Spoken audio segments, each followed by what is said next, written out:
fans, it's Joe from Boro Fan TV, and this is the preview for the upcoming game on Saturday, the 30th of October, with a 3 PM kick-off as the Boro take on Birmingham City in the Skybet Championship at the Riverside Stadium.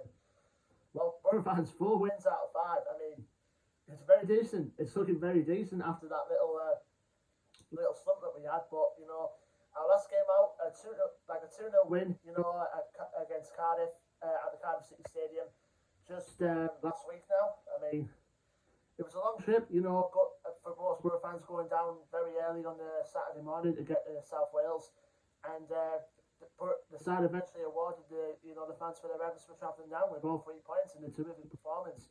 I mean, the only thing I can remember Cardiff having the only decent chance of that game coming in the second half, but most of the game we've virtually dominated pretty much. I mean, starting off well, we were lucky to get the penalty because looking at that, I mean, you know, all the rubbish that Don Goodman talks basically, you know. But it was definitely a handball from Mark McGuinness that led up to the penalty for Boro, which Andras Barak converted. So we were 1-0 up at half time, and then, I mean, Martin Piero, I mean, he showed his class the last couple of games, and he was eventually rewarded with his first goal for the club, which was a terrific finish into the bottom right hand corner, goalkeeper no chance, and to what, the 700 plus Boro fans that made the trip to Cardiff, very happy, you know. 4 wins out of 5, which is a good record, and we were rewarded by currently being placed in 6th place in the playoffs going into these weekend's games. You know, that can change, you know, with QPR playing Nottingham Forest as I'm recording this tonight, so that could very well change within the next few hours or so. But it's a good record, you know. I mean, the side did well. I mean, there were no news on the injury front going after the game, and obviously we still got the likes of Dyke-Steele, Bowler, Hall and Fry still injured. I mean, they're coping well. I mean, Sol Bamba in particular is coping well, occupying the centre-back positions alongside Howson and McNair, and holding the fort well. I mean, even without those players. So it's good to see, you know, Warner's got the team spirit up and well, and long may continue with obviously with 3 games left going in before the next international break. So we're on good momentum. You know, just so we can keep it that way going up against a tough Birmingham City side. Speaking of Birmingham, I mean, they're currently placed in 18th place in the championship going into this game. Obviously, they've not had decent runs this season at the moment. The record going into this game is played 14, won 4, drawn 4, and lost 6.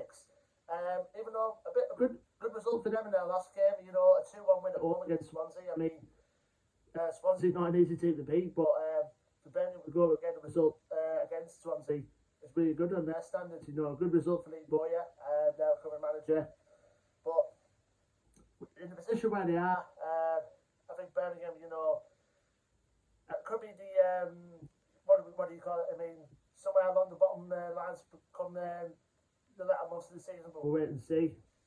But they're a tough side, you know. Birmingham have, you know, and especially the players have got all high championship quality players. I mean, look at Scott Hogan in particular. I think he's up there coming top scorer this season, I do believe.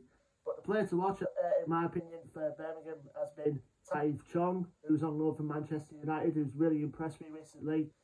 He can play either behind the front 2, or he can play on the wing. Very pacey, very tricky to play against, and hopefully we'll keep him quiet, you know, coming up on Saturday. They've got other players as well, like Ivan Sunic and Gary Garner, who I believe are the holding midfield players for them. They've got a couple of former Boro players in the squad as well. Lucas Jukovic, we can remember, as one of them. And who can we? And you know, we all can't forget about our old friend himself, pun intended, of course, George Friend. You know, we're good to see him if he plays. I hope he gets a good reception from us Boro fans, because he's been a good servant to us for the years he's been at the Riverside. So hopefully, you know, he does get a good reception from us at the Riverside on Saturday. But you know, for over the last few years we played against Birmingham. They're usually a tough side to crack. Last season, I mean, we beat them 4-1 at St Andrews, but the last game we played against them at the Riverside, Birmingham won out 1-0 winners with a Scott Hogan goal in the first half, which obviously won them the game. But one good momentum. I mean, like I said, we should, you know, keep that momentum going into these next few games, you know, before the next international break, and hopefully, fingers crossed, we'll be able to maintain our good form and keep our playoff position. we just hope we can keep that come May, basically, you know what I mean? But anyway, Boro fans, leave me your thoughts and predictions in the comment section below. Don't forget to like, share, and subscribe as always. Our social media links will be in the description below. Until then, I've been Joe from Boro Fan TV, and I will see you on the next preview video, which will be for the game on Tuesday, the 2nd of November, as Boro make the long trip down to Hertfordshire to Kenilworth Road to face high-flying Luton Town. Until then, Boro fans, take care, stay safe, and up the Boro.